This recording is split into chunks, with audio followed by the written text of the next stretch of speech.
Alright guys, welcome back to the first update on Typhoon Ewiniar, which has been rapidly intensifying east of Luzon today. As you can see on the satellite imagery, looking really good, especially for a storm that's just passed through the Philippines. Obviously a very mountainous area, the Philippines, but it really hasn't shredded the storm apart. In fact, the storm strengthened markedly over the Philippines. In fact, developed an entire inner core over the Philippines. And now looking at it, you can see that inner core really clearly with the eye there.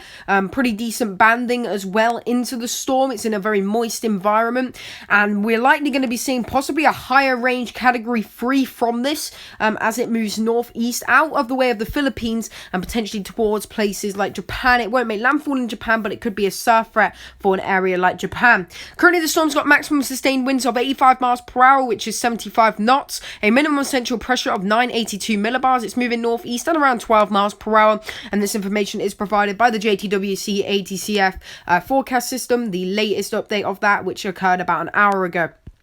Take a look at all the estimates here. JTWC at 85 miles per hour, the JMA at 45 miles per hour. Our latest Dvorak analysis was at 65 miles per hour, 3.5, but it's probably higher now. I haven't really checked up on what we're actually listing it now. The CIMS ADT's at 85, the CIMS AIDT's at 90, D prints at 75, and our WCSC analysis is now at category 2. So it's really intensifying at a pace. Our WCSC at category 2, which could be anywhere from 96 miles an hour up to 110 miles per hour, so really getting up there, but likely right now in the category 1 range if you average all those estimates out, probably around 85 miles an hour there for the actual estimate.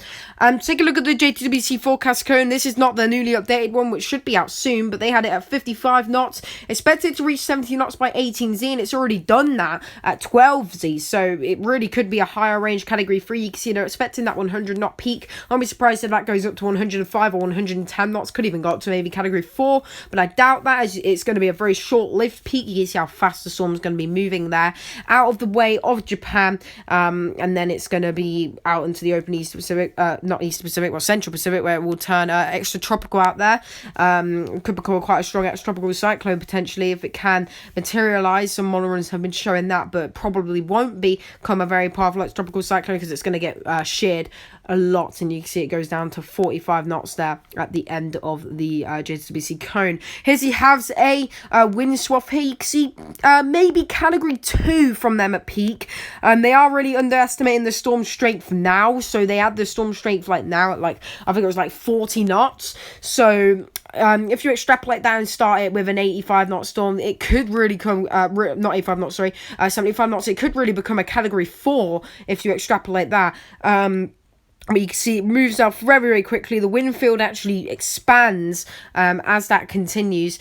So we're going to have to see, if it can actually strengthen quite significantly out here. It's going to be moving very fast, so that could have a problem for the storm as well, though. The speed of the storm, the movement of it. Here's the shortwave IR imagery.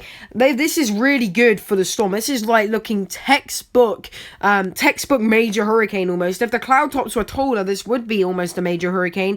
It's just the cloud tops and the hot towers aren't rotating very fast right now, which is usually a sign of a weaker storm. But like I said, our WCSC analysis at category 2 now for this, so quite a strong storm. It's almost a pinhole eye, not quite a pinhole eye. It is just a regular eye in there.